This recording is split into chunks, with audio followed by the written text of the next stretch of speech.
O regime conseguiu o que queria. Tornaram o presidente Bolsonaro inelegível para sempre. O presidente Bolsonaro está inelegível por nova decisão do Alexandre de Moraes até 2060. Bolsonaro estará inelegível até os 105 anos de idade. Era exatamente isso que o regime queria. Moraes manda comunicar TSE sobre inelegibilidade de Bolsonaro. Eu sempre disse. É por isso que eles criaram esse processo da farsa da trama golpista. Esse processo teve uma finalidade, desde o início: tornar o presidente inelegível e eliminá-lo do mundo real. A finalidade desse processo não era só tirar o presidente Bolsonaro das urnas, mas sim tirar o presidente Bolsonaro das ruas. O processo criminal torna o condenado inelegível por muito mais tempo do que uma simples inelegibilidade do TSE, por uma cassação, por uma improbidade administrativa, porque o processo criminal deixa o condenado inelegível pelo tempo da condenação. E após cumprir a condenação, então há 27 anos é a condenação, extinta a punibilidade, cumpriu os 27, fica inelegível mais 8. E além disso, você não está nas ruas, então o condenado não está em via pública, não tem celular e sequer consegue fazer um sucessor. Então a melhor forma de você eliminar o seu opositor político é por meio do processo criminal. É assim que as ditaduras modernas estão fazendo. Você dar um tiro na cabeça do teu opositor político é muito caro politicamente. E tentaram matar o presidente Bolsonaro com uma facada em 2018. Não conseguiram. Criaram, então, um processo criminal. É aquilo que se chama lawfare. Ou seja, o que é lawfare? É você utilizar do processo criminal para eliminar o seu opositor político. Foi exatamente isso que fizeram e conseguiram. Agora o presidente Bolsonaro não está nas ruas, não tem celular, está incomunicável e não estará nas urnas por essa decisão em 2026, não conseguindo até mesmo fazer um sucessor. O regime conseguiu o que queria. Tá, mas você se pergunta, não tem mais o que fazer? Tem. Tem uma última chance jurídica agora. Juridicamente, só existe mais uma chance: revisão criminal. A revisão criminal é uma ação que visa pedir a anulação do processo quando houver algum vício processual, que temos vários, né? Nulidades, temos a dar com rodo aqui. E também havendo uma prova nova. A única chance agora, gente, juridicamente falando, do presidente Bolsonaro é uma revisão criminal. A última chance. A revisão criminal, segundo o regimento interno do STF, ela é julgada pelo plenário, só que o relator é da segunda turma. Então, ingressando a defesa com uma revisão criminal contra uma decisão da primeira turma, o relator será da segunda turma, por sorteio. Havendo uma relatoria, a revisão criminal é julgada pelo plenário. É a única chance jurídica do presidente Bolsonaro. Ganhando a revisão criminal, maravilha, anulou o processo. O legal da revisão criminal é que cabe liminar. Então, por exemplo, se cai para um bom relator e o relator tem coragem de peitar o sistema e o regime, ele pode dar uma liminar suspendendo os efeitos da condenação. Dando essa liminar, suspendendo os efeitos da condenação, o presidente Bolsonaro é colocado imediatamente em liberdade, porque todos os efeitos da condenação e do trânsito em julgado são suspensos, tá? Pela liminar. Agora, negando a liminar, a revisão criminal corre normalmente até o julgamento pelo plenário. Ganhando a revisão criminal, assunto superado, acabou a farsa da trama golpista, anula todo o processo. Perdendo a revisão criminal, não há mais recurso, não há mais o que fazer juridicamente. Por isso eu digo, a princípio, olhando com os olhos da racionalidade, a única chance do presidente Bolsonaro seria realmente a anistia. Então, juridicamente, nós temos ainda a possibilidade da revisão criminal, com certeza a defesa do presidente fará. Não dando certo a revisão criminal, só resta a anistia. Ou, eventualmente, um presidente de direita em 2027 indutar o presidente Bolsonaro. Mas o que eu quero mostrar para vocês também é essa aberração jurídica aqui.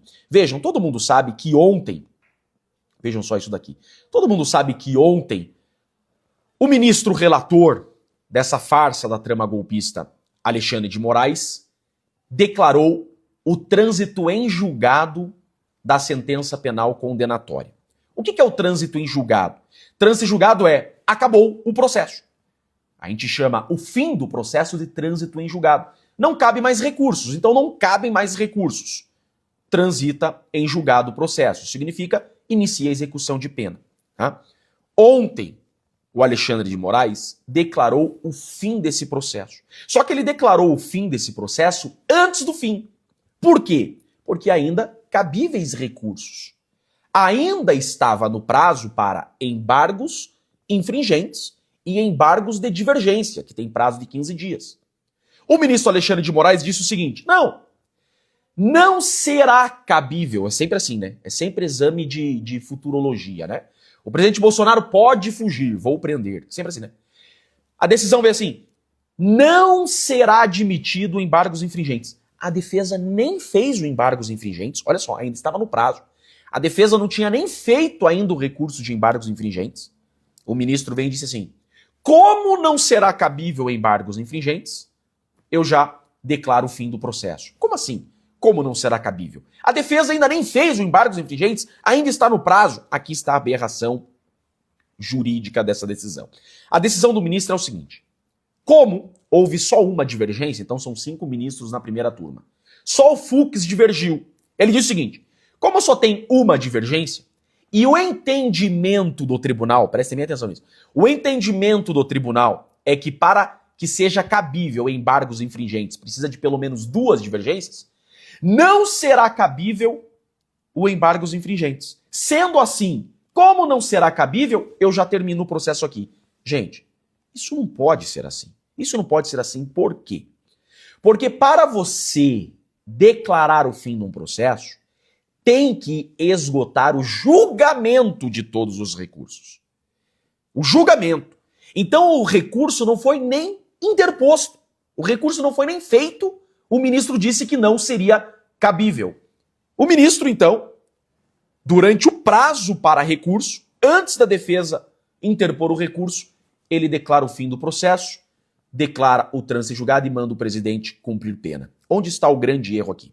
O grande erro aqui é que enquanto couber recursos, o processo não terminou definitivamente. Então, não pode dizer ter que iniciar o cumprimento da pena, ter o trânsito em julgado. O que aconteceria se fosse correto?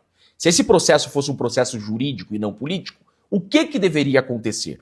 Tá? No mundo ideal, na Suíça, deveria ser o seguinte: então, prazo ainda para embargos infringentes.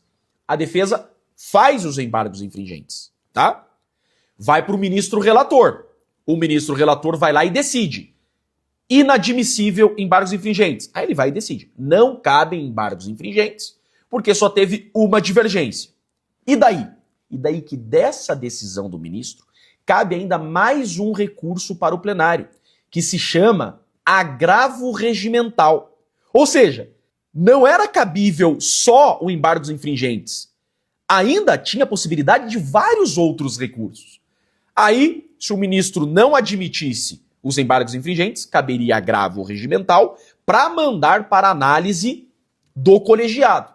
Indo para análise do colegiado, e o colegiado mantendo a decisão do ministro, dizendo não ser cabível embargos infringentes, caberia embargos de declaração. Julgando embargos de declaração, aí não tinha mais recursos a fazer. Passando o prazo, tá, da decisão, aí sim, certidão de trânsito em julgado.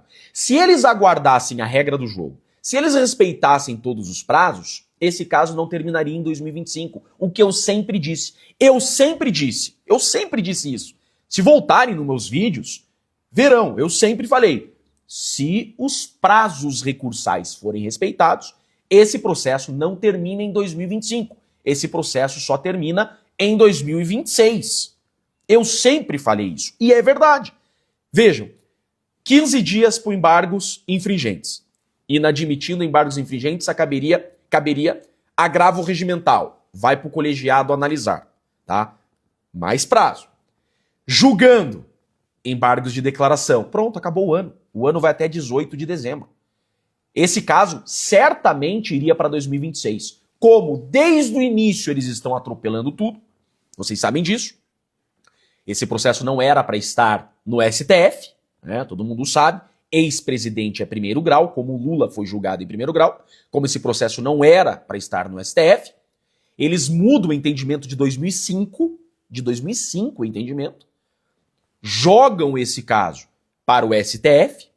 Não bastasse o caso estar no plenário, porque se é prerrogativa de foro, é plenário. Eles mudam o regimento interno em 2023 para mandar para a turma, onde só tem companheiro, julgam a toque de caixa na turma, e agora, cabendo recursos, eles retiram dos condenados do núcleo 1, eles retiram dos condenados o direito de recorrer.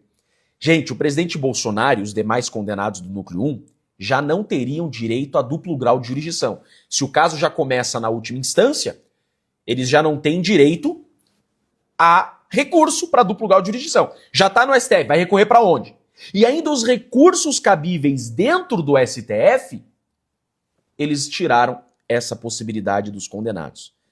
Declarar o trânsito em julgado antes do fim. Então Moraes declara o fim do processo antes do fim. E ele pode fazer isso?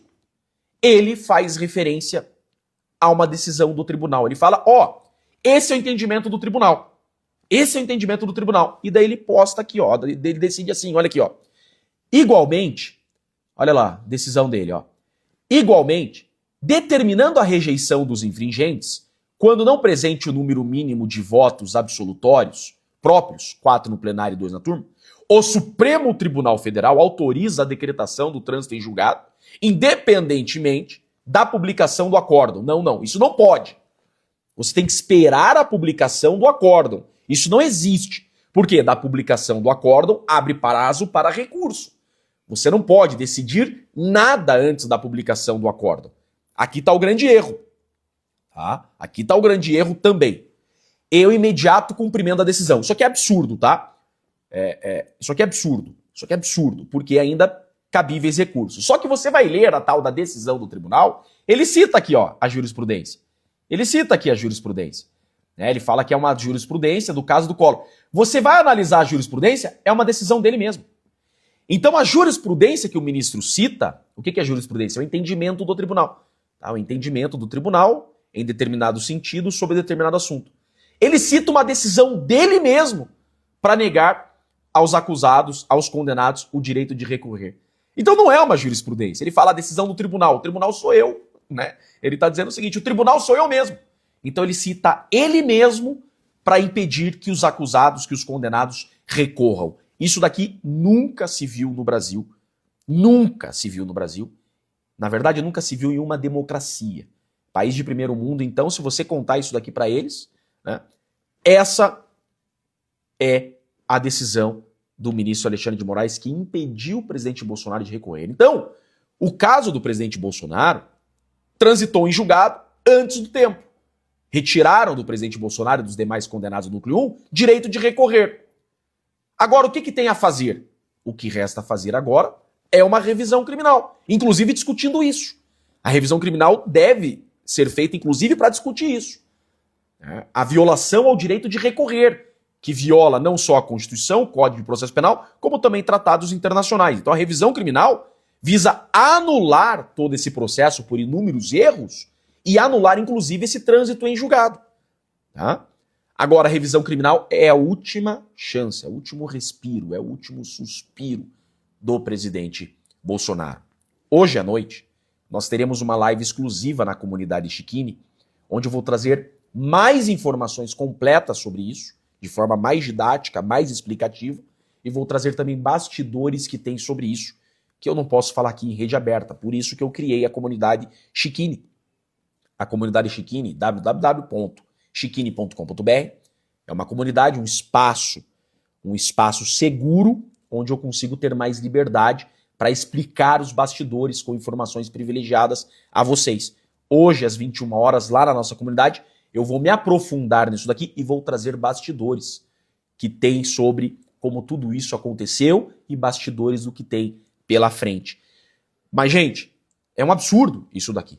Por isso, para entender ainda melhor, eu espero vocês hoje na nossa comunidade, toda quarta-feira às 21 horas, para tratar de forma mais aprofundada sobre esse tema. Eu sou Jeff Chiquini, sou advogado e deixo aqui um grande e forte abraço a todos.